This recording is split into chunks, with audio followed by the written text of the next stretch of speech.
Hello everyone, myself Jubia Tristet Paul, faculty at Silvers Public School, Calicut. Today I am taking a small session on D and F block elements.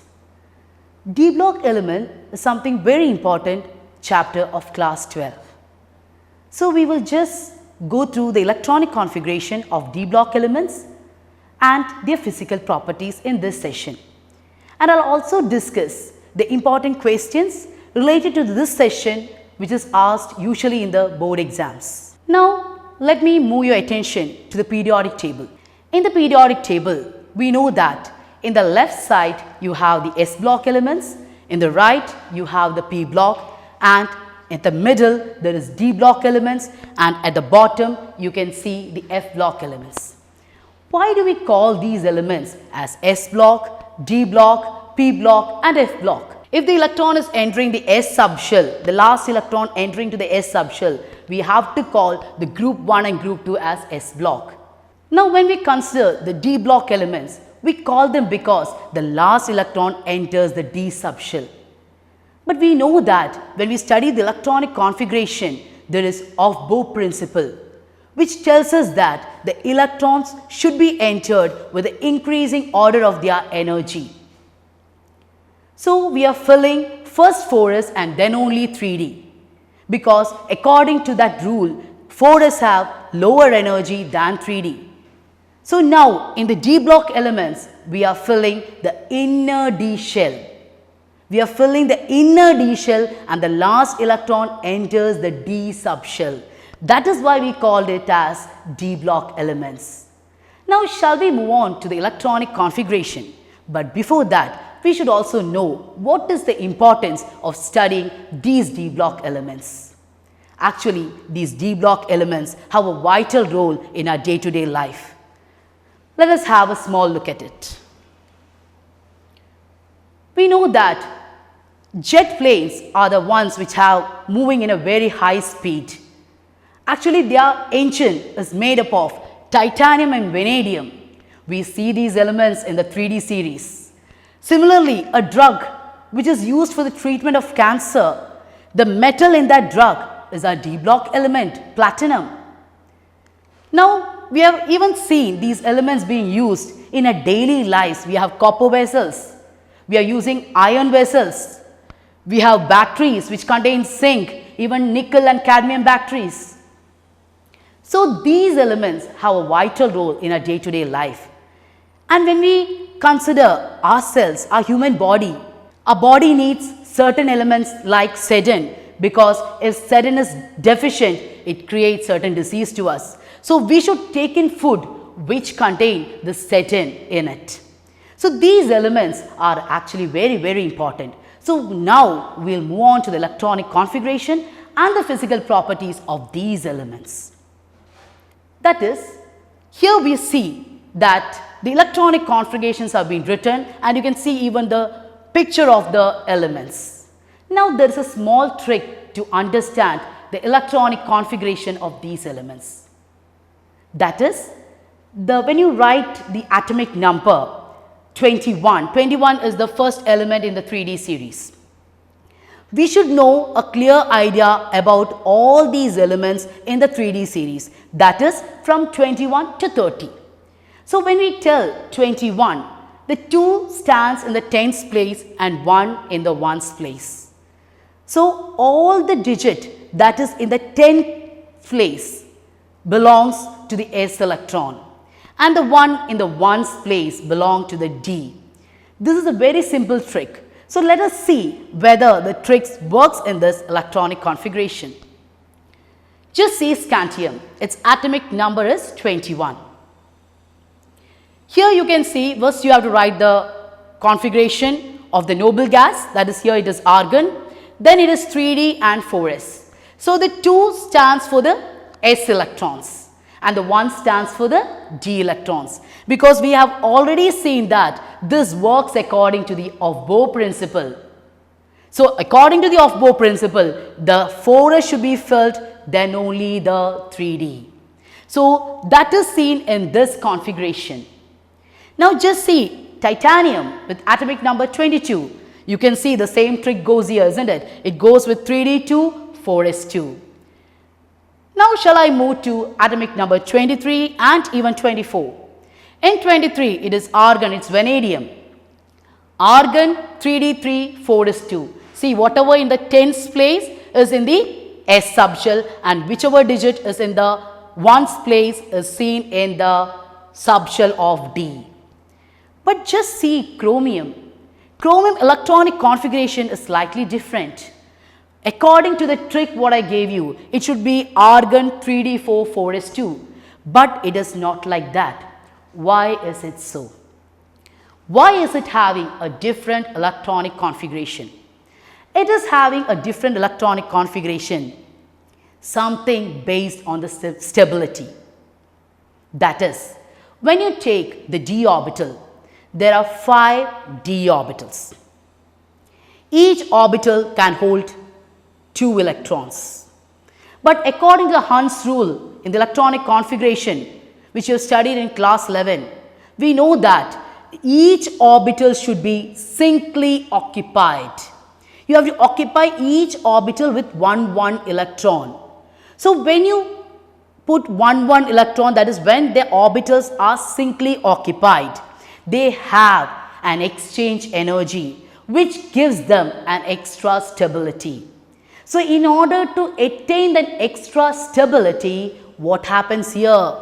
The chromium electronic configuration, 1 electron from 4s is taken into your 3d. So the configuration changes to argon 3d5 4s1.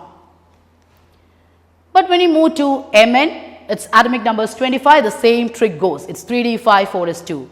When it goes to iron, the same trick is happening here. It becomes argon with 3d6 4s2.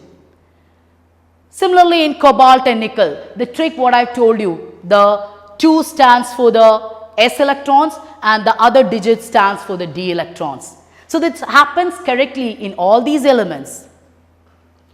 Now the next element is your copper, which is generally used, isn't it? Even in our daily life we are using copper, and we know that when you store water in a copper bottle, it's good for our health. So in case of that element, why is the configuration being changed? The same rule, that is, according to the Hund's rule, we fill the electrons singly occupied and then the pairing starts. And when it is paired, if it is having completely filled, that is, if it is having D is having 10 electrons, that means it has a exchange energy. Because of this exchange energy, it has extra stability. So copper earlier, according to the trick what we used, it should be 3d9 4s2, but it can take 1 electron from 4s to the 3d. So it can have the extra stability because of the exchange energy. Now when we move on to Sedin, Sedin is also having the configuration argon 3d10 4s2 because its atomic number was 30. Now we saw some variations in the electronic configuration. Why are we seeing such variations in the electronic configuration? How is that happening? Because we have told according to the Aufbau principle that first the 4s should be filled and then the 3d. It's a filling of the orbitals. So when you see these orbitals 4s and your 3d, their energy gap is very small. So in order to attain stability, the electrons can move from the 4s to the 3d. That is, 4s is the outermost shell and 3d is the inner. So in order to attain stability, since the energy is very small, one electron moves from your 4s to your 3d. You can see here this variation, the electronic configuration of chromium and copper. Why do you see a variation? We told that it's ordered to get the stability. But how is it possible? It is because the energy gap between the 3d and the 4s is very small. Now next is a question. It's seen as a question here. Is Sedin a transition metal? We call all the elements in the D block as transition metals. You might have studied why you are calling them as a transition metal in a very lower classes. Why do you call it as a transition metal? Because they show variable oxidation state. Now, can we call all the elements in the D block as transition metals? There is a criteria. That is, to call all the elements a transition metal, one criteria is they should have unpaired electrons either in the ground state or in the excited state. Or you can call it like this, they should not have completely filled electrons in the ground state as well as in the excited state. Now we will just see what is happening in the 3D series. Can you call all of them a good transition metal? To be called, that is element to be called a transition metal, it should have unpaired electrons in the ground state or in the excited state. In case of Sedin, we know the configuration of Sedin, isn't it? What is the configuration of Sedin? It is argon 3d10 4s2. In the configuration of Sedin itself, you know that it is completely filled. And Sedin has only one excited state, Sedin 2 plus. So what happens? When it is having the excited state Sedin 2 plus, the two electrons from Sedin, that is the 4s subshell, the electrons are being taken. So when the electrons are taken from the 4s subshell, it will be having again 3d10 configuration. We will just see the electronic configuration and we will move on to a more explanation over that. Now just see the electronic configuration. In this electronic configuration, you can see as we move on from titanium to vanadium to chromium, you can see there is all unpaired electrons, isn't it? In the ground state itself, in the D subshell, there is unpaired electrons. But when you reach copper and Sedin, they are completely filled. They are with 3d10 and even in Sedin also it is having 3d10. What are the excited state that copper can have? Copper can have copper plus and copper 2 plus. Now we will just take copper plus. Copper plus means the one electron from the 4s is being removed. One electron from 4s is removed and again the configuration is 3d10. But in copper 2 plus, it becomes 3d9. So it goes correct with the criteria that there should be unpaired electrons in the ground state or in the excited state. Now in the excited state, you can see there is an unpaired electron because it is 3d9. But in case of Sedin, as I told you, Sedin can show only Sedin 2 plus. So the 2 plus of Sedin is being formed by the removal of outermost shell, the 4s. So what is the configuration now? 3d10.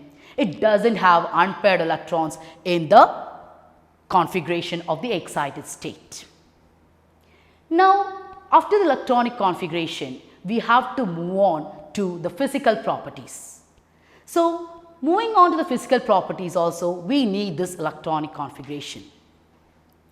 There are three main physical properties we are going to discuss here.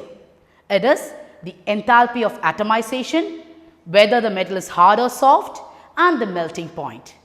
All the 3 points are related to the configuration. So in the configuration, you know how the electrons are being distributed. Now it is from the configuration we will understand the physical properties.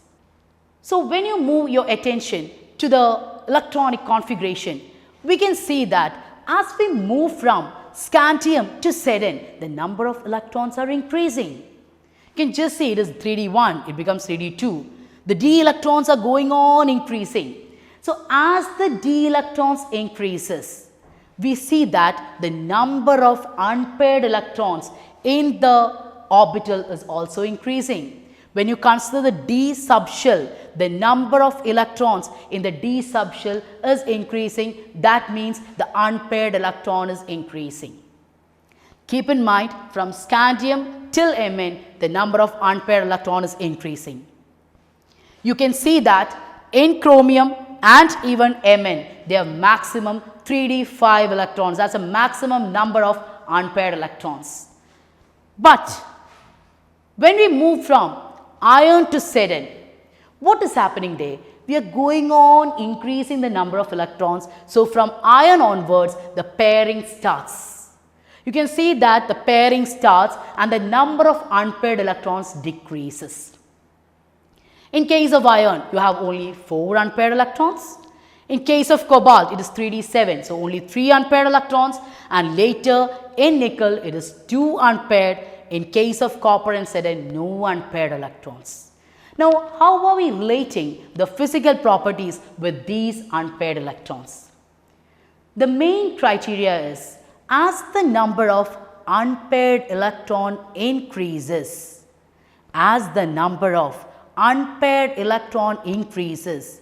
there is a possibility of making more number of bonds. The bonds can be very stronger. We generally call it strong metal-metal bonding. As the number of unpaired electrons increases, there is strong metal-metal bonding. So, whoever is having strong metal-metal bonding, they will have high enthalpy of atomization. They will have high melting point and will surely have a hard nature. It will be very hard. So, just the 3 physical properties can be just concluded from the electronic configuration by understanding the unpaired electrons.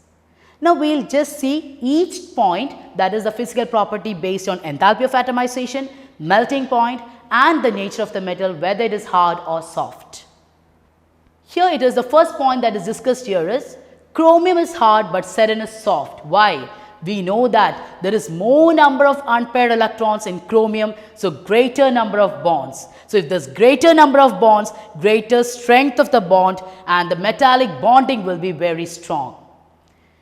And as we already told that transition metals have high melting point. The very high melting point is due to the presence of greater number of electrons, that is greater number of unpaired electrons. More number of unpaired electrons means very strong metallic bonding.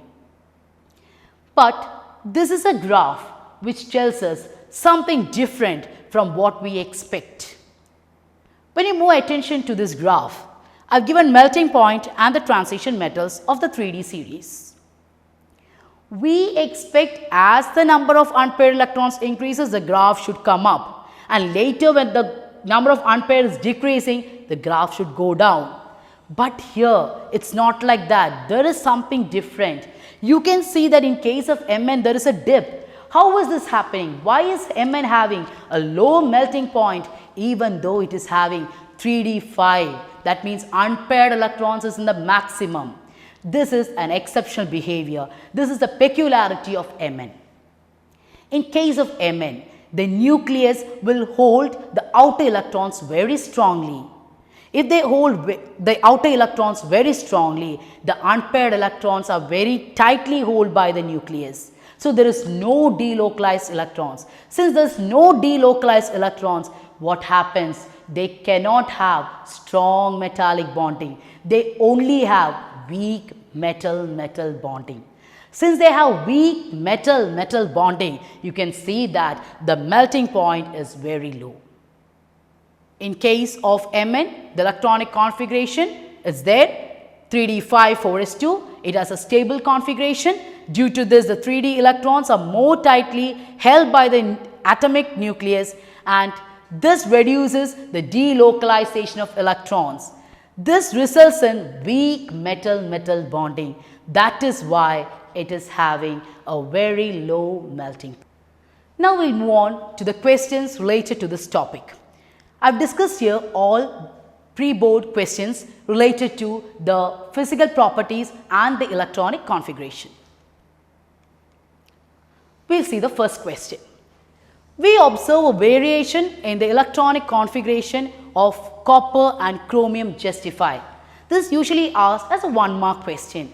We have already discussed this in our session. We know that the energy gap between the 3d and 4s is very small. Since it is very small, the one electron can move from 4s to 3d. So, the answer for this, the correct point is the energy gap between the 3d and 4s is very small. So, in order to attain stability, one electron moves from 4s to 3d. The next question is, Sedin is not a transition element, justify. This is something we have already mentioned. Sedin is not a transition element. Yes, why? Because it cannot form unpaired electrons in the ground state or in the excited state. That means it is having completely filled d orbitals in the ground state as well as in the excited state. The next question is scandium is a transition metal or not? Justify. Can you call scandium a transition metal? The electronic configuration of scandium is argon 3d1 4s2. So, in that ground state itself, scandium has unpaired electrons. So, surely it is a transition metal. Enthalpy of atomization of chromium is very high when compared with Mn. Why? Enthalpy of atomization of chromium is very high when compared to Mn. This is an exceptional behavior. What is the exceptional behavior here? In Mn, even though there is 5 unpaired electrons, the nucleus holds the outermost electrons very strongly. Since the nucleus holds the outermost electrons very strongly, there is no delocalized electrons. Since there is no delocalized electrons, it goes with weak metal-metal bonding. Because of the weak metal-metal bonding, the enthalpy of atomization of Mn will be low. Now, why is enthalpy of atomization of chromium very high? It has maximum of 5 unpaired electrons. As the number of unpaired electrons increases, enthalpy of atomization increases. Is Sedin soft? We know that the nature of the metal is being explained by the number of unpaired electrons. When you take chromium, chromium has more number of unpaired electrons. So, as the number of unpaired electrons increases, metal-metal bonding increases. And when the metal-metal bonding is very strong, it is very hard. In case of Sedin, the configuration itself tells us that Sedin has no unpaired electrons. Since it has no unpaired electrons, Sedin is soft. Next question, a dip is observed in the melting point curves of 3D series. Why? We have already explained this, why you see a dip in the melting point of Mn. This is the reason it's an exceptional behavior that Mn has a peculiar nature. The nucleus of Mn holds the d electrons very strongly. Even though Mn has maximum number of unpaired electrons, the nucleus holds the 3d5 electrons very closely, very tight to it. So, what happens? The effective nuclear charge is very strong. It is holding the electrons. So, there is no delocalized electrons. Since there is no delocalized electrons, Mn will have weak metal-metal bonding. Since it has weak metal-metal bonding, the melting point of Mn, you can see it is very low. When we move on to the last part, that is just to summarize everything. Today, we have discussed about the variation of electronic configuration of the 3D series. Then we have come across, is Sedin a transition metal? Then we have explained the physical properties like enthalpy of atomization, melting point and the hardness of the metal. So, as I told in the beginning, the d block elements are very important. So, it is always good to understand more about these elements. So, in this session, we have gone with the electronic configuration and physical properties. Thank you.